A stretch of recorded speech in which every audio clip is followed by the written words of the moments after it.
সম্মানিত দর্শক, আসসালামু আলাইকুম রহমতুল্লাহ। আপনারা দেখতে পাচ্ছেন যে আমি নতুন একটা পুষ্করণী নিয়ে মাছ চাষের জন্য উদ্যোগ নিয়েছি। দেখেন, এটা হয়েছে পুষ্করণীর পাড়।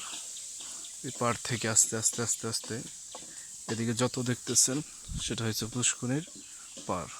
আর নীল বর্ণ যেটা দেখতেছেন ওটা হয়েছে আপনার নেট দেওয়া পুষ্করণীর জন্য।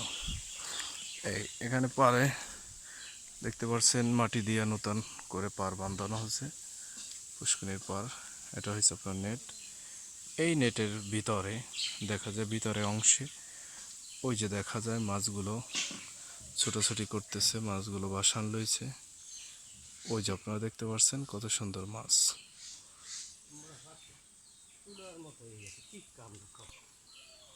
পানি কাদা হয়ে গেল বুঝবে না, কাদা হইলে তো মাছ মরে যাবে।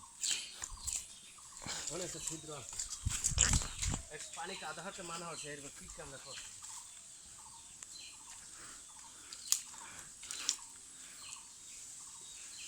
বিশাল এরিয়া দেখতে পাচ্ছেন, অনেক বিশাল এরিয়া। এর ভিতরে সব তো ধরে টেনে দেখানো যায় না, সব ঘুরে দেখানো সম্ভব না, কিন্তু যতটুকু সম্ভব হয় দেখাবার জন্য চেষ্টা করব। এই যে দেখেন মাছ বাসান লইছে।